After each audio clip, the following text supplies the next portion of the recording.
Improve your writing. Sentence types. Structure.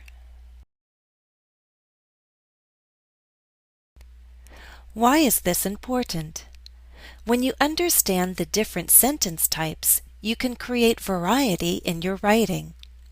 Your readers will find your text more interesting and easier to read. The first type is a simple sentence.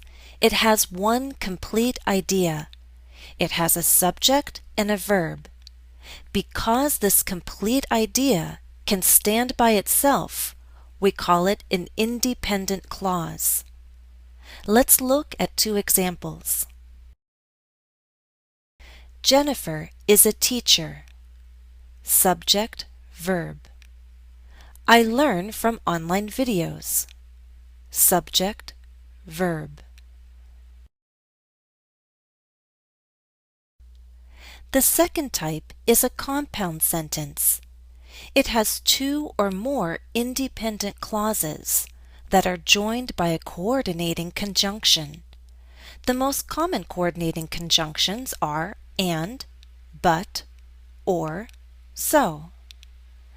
In a compound sentence, then, we have independent clauses, complete ideas that could stand alone as two simple sentences. Instead, we join them together with a conjunction. The conjunction and expresses addition, but a contrast, or alternatives, so a result. Let's look at some examples. Here's the first. Jennifer is a teacher, but she doesn't work at a school. You see, we have two independent clauses. We join them together with our coordinating conjunction. The practice is to use a comma before the conjunction. Now sometimes, especially in informal writing, you'll see writers use but at the beginning of a sentence. It's not a practice that's generally recommended, but it is acceptable if not overused. Let's look at another example. Jennifer is a teacher, and she works online. You see, we have two independent clauses. We join them together with comma and conjunction. I will note that the comma before and the comma before or are not consistently used. I see more consistency with a comma before but and so. But I recommend that we use comma conjunction to form a compound sentence. Let's look at one more example. Jennifer is a teacher and she works online, so she depends on the internet. In this compound sentence, how many independent clauses do you see? Hopefully you see 3. Jennifer is a teacher, she works online, she depends on the internet. And we have 2 coordinating conjunctions to join these clauses together.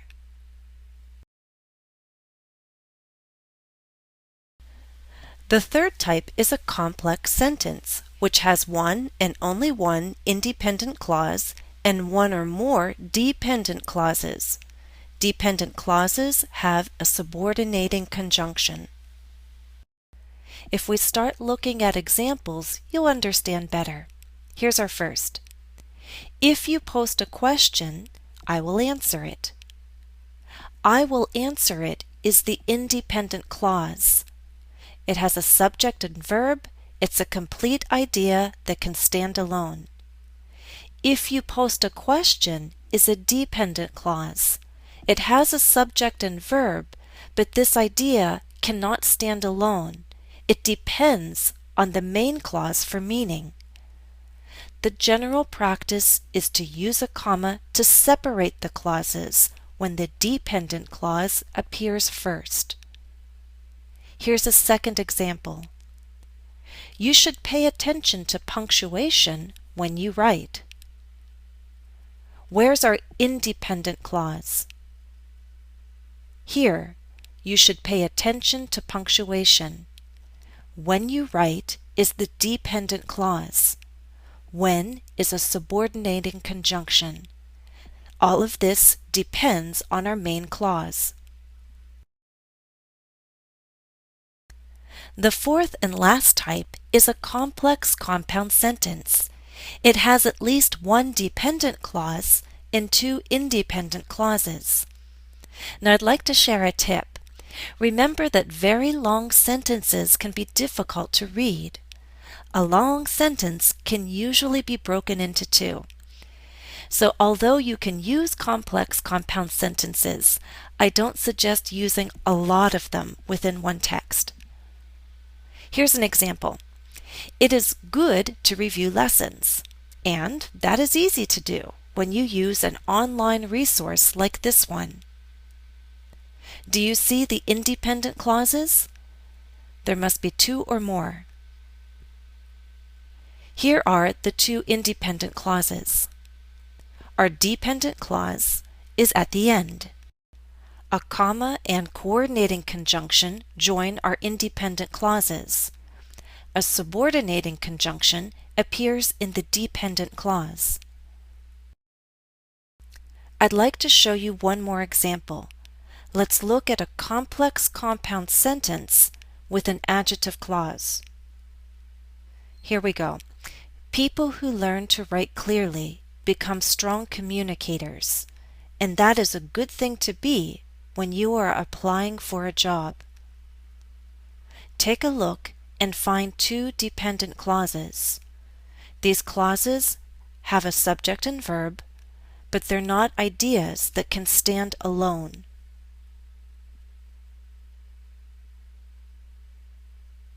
Here they are. Who learn to write clearly when you are applying for a job. The first is an adjective clause, the second is an adverb clause, but they're both dependent on the rest of the sentence. Take a good look at the punctuation used as well.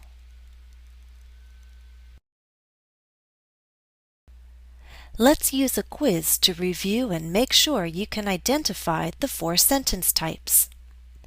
Number 1. Learning a language can be fun. What kind of sentence is this?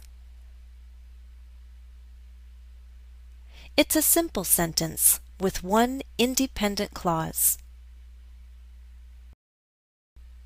2. Progress happens when you study regularly. What kind of sentence is this? This is a complex sentence. We have one independent clause and one dependent clause. 3. Jennifer studied Japanese, but she can't remember much of it. What kind of sentence is this? This is a compound sentence. We have two independent clauses, and they're joined by comma conjunction, a coordinating conjunction. 4. Jennifer studied Japanese at one point, but she can't remember much of it because it was such a long time ago. What kind of sentence is this? Do you know? This is a complex compound sentence. We have two independent clauses and one dependent clause. A coordinating conjunction joins the independent clauses, and a subordinating conjunction appears in our dependent clause.